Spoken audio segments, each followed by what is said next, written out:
সুপ্রিয় শিক্ষার্থীবৃন্দ, তোমাদের সকলকে অভিনন্দন এবং শুভেচ্ছা জানাচ্ছি। আশা করি তোমরা সবাই ভালো আছো এবং সুস্থ আছো। সুপ্রিয় শিক্ষার্থীবৃন্দ, তোমাদের গত পর্বে আমি টেন্সের ফিউচার কন্টিনিউয়াস টেন্স সম্পর্কে আলোচনা করেছি। আজ তোমাদের সামনে আমি ফিউচার পারফেক্ট টেন্স সম্পর্কে আলোচনা করব। আশা করি তোমরা সবাই আজকের ক্লাসটি মনোযোগ সহকারে করবে। তো সুপ্রিয় শিক্ষার্থীবৃন্দ, সবাই একটু বোর্ডের দিকে লক্ষ্য করো। কি বলছে? ফিউচার পারফেক্ট টেন্স অর্থাৎ ভবিষ্যতে নির্দিষ্ট সময়ে কোনো কাজ হয়ে থাকবে। একটু সংজ্ঞাটার দিকে একটু ভালো করে বোঝার চেষ্টা করবে। ভবিষ্যতে নির্দিষ্ট সময়ে কোনো কাজ হয়ে থাকবে অর্থাৎ নির্দিষ্ট সময়ে কোনো কাজ হয়ে থাকবে বুঝালে, অথবা একটি কাজের পূর্বে অন্য একটি কাজ সম্পন্ন হবে বুঝালে যে কাজটি অপেক্ষাকৃত পূর্বে হবে সেটি ফিউচার পারফেক্ট টেন্স। আর অন্যটি কি ফিউচার ইনডেফিনিট বা প্রেজেন্ট ইনডেফিনিট বলতে পারো, লিখে দিচ্ছি আমি। আর অন্যটি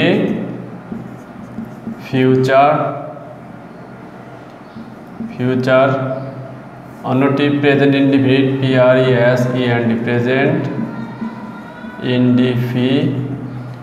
প্রেজেন্ট ইনডেফিনিট অথবা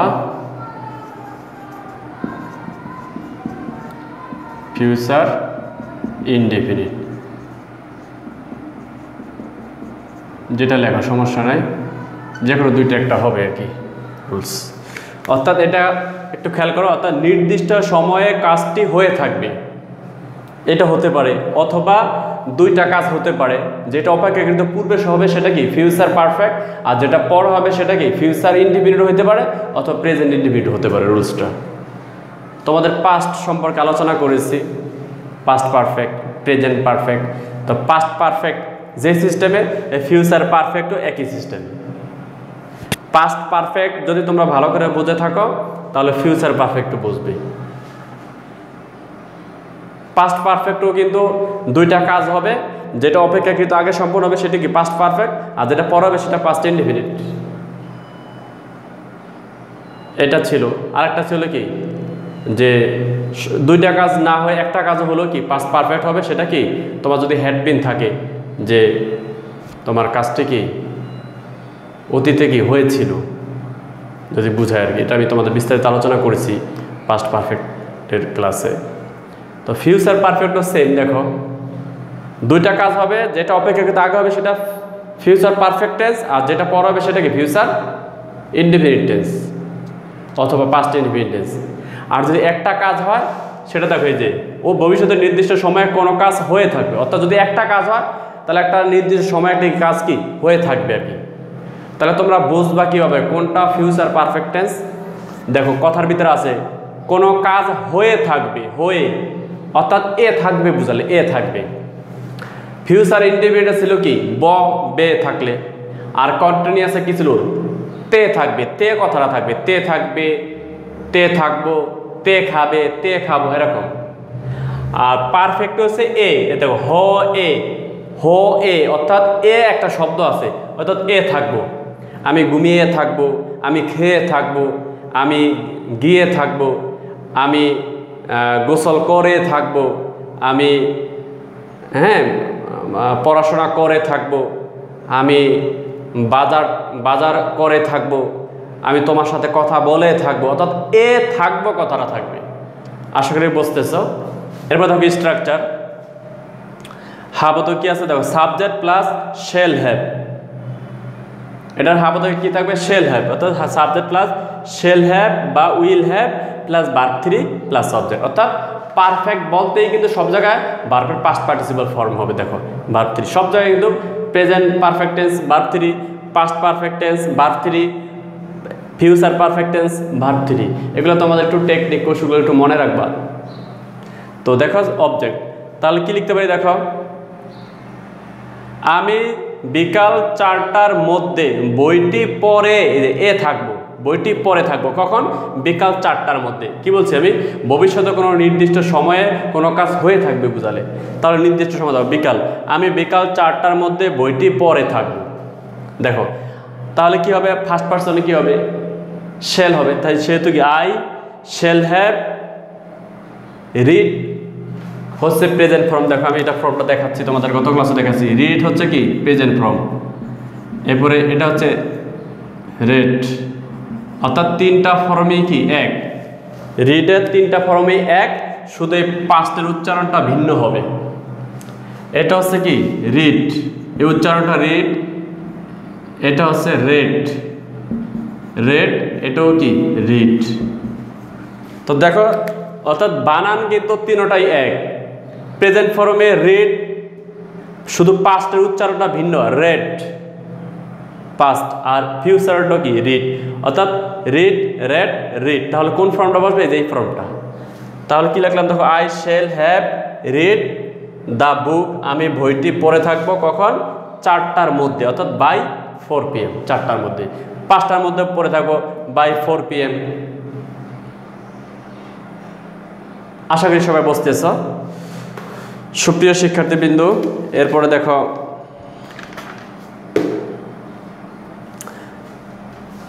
নিচে দেখার একটা উদাহরণ লিখেছি।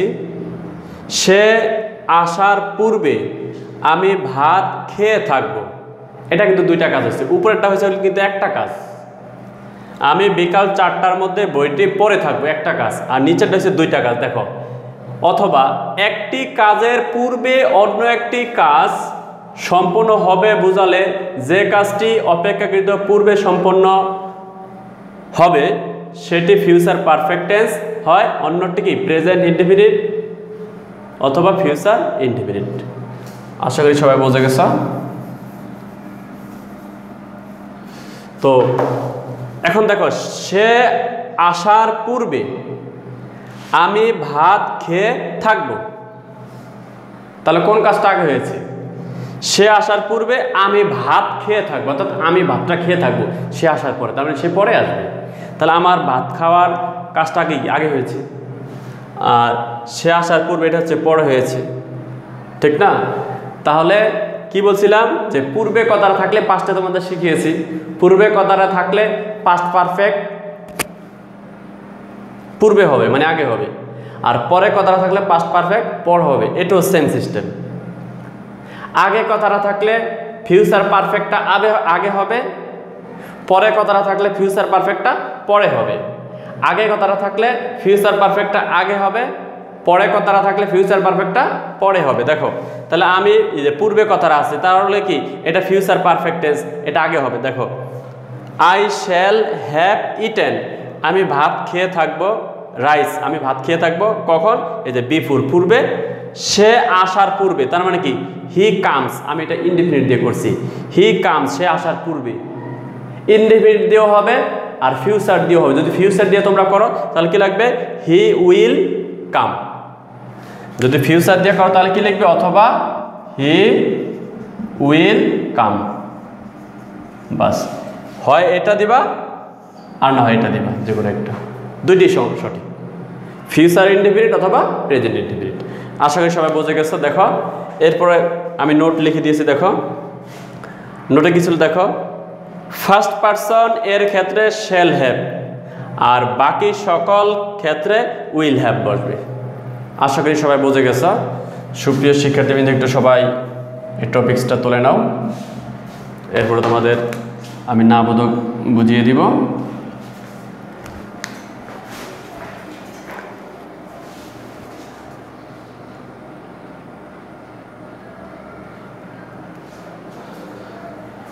সুপ্রিয় শিক্ষার্থীবৃন্দ, আশা করি তোমরা সবাই তুলে ফেলছো। এরপরে দেখো, যদি নাবোধক করতে চাও, কি বলছিলাম বারবার যে অক্সিলারি ভার্ব যদি দুইটা দেখো তাহলে একসাথে বসে না, নাবোধকে প্রশ্নবোধকে, প্রশ্নবোধক নাবোধকে, শুধু হাবোধকে বসবে।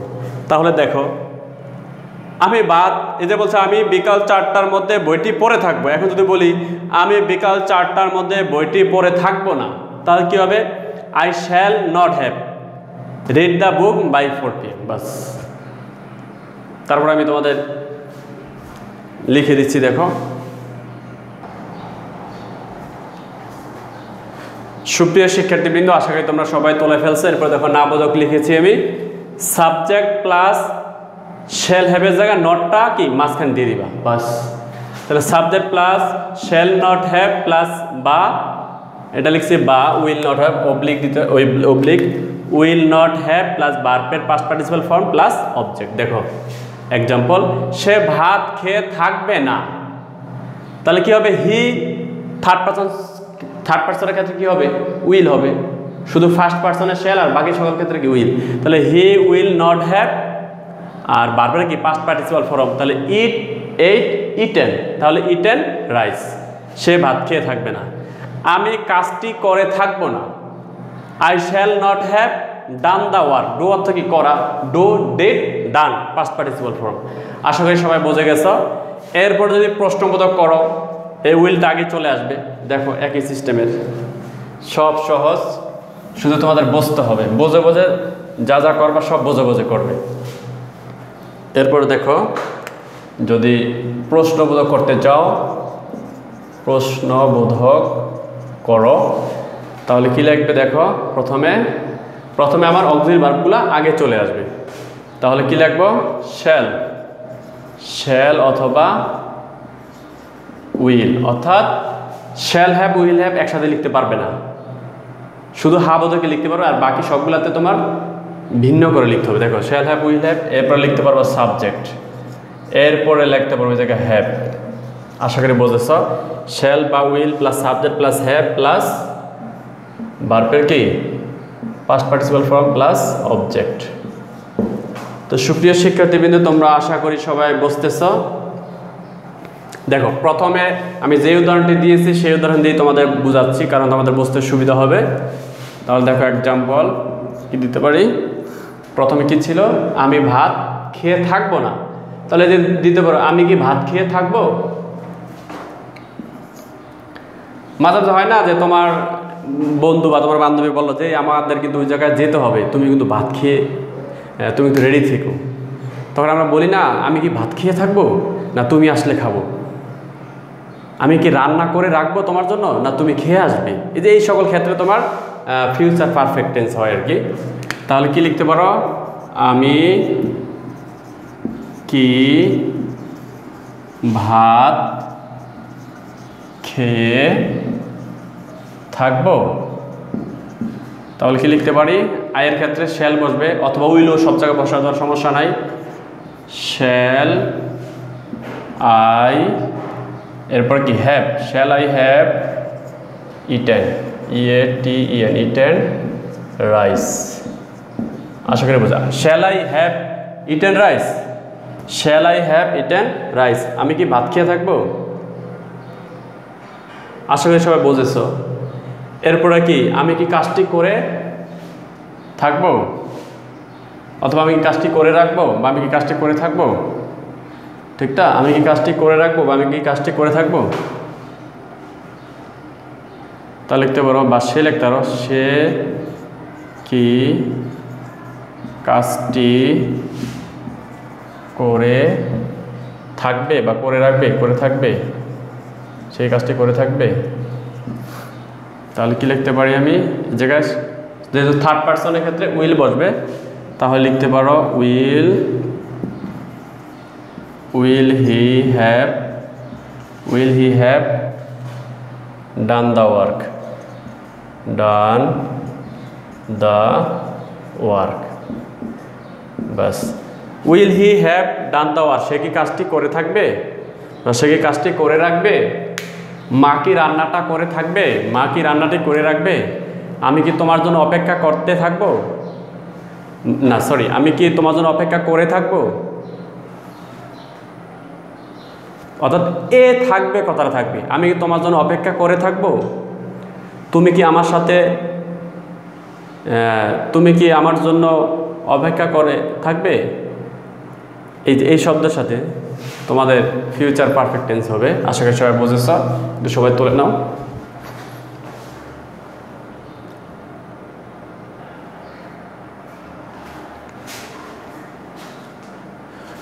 সুপ্রিয় শিক্ষার্থীবৃন্দ, আশা করি তোমরা সবাই তুলে ফেলছে। এরপরে দেখো আমি লাস্ট পয়েন্ট লিখেছি, প্রশ্নবোধক এবং নাবোধক, অর্থাৎ শ্যাল নট অথবা will not plus subject plus have plus ভার্বের past participle form plus object. অর্থাৎ সে কি ভাত খেয়ে থাকবে না, তার মানে কি উইল নট একসাথে দিবে, উইল নট এরপর subject, will not he have eaten rice. এরপরে কি, আমি কি কাজটি করে থাকবো না, shall not I have done the work. আশা করি সবাই বুঝে গেছো। আমি কি বইটি পড়ে থাকবো না, আমি কি তোমাকে সাহায্য করে থাকবো না, আমি কি সুমনের সাথে গিয়ে থাকবো না, মানে এই যে এই জাতীয় আর কি। আমি কি লেখাটি লিখে থাকবো না বা লিখে রাখবো না।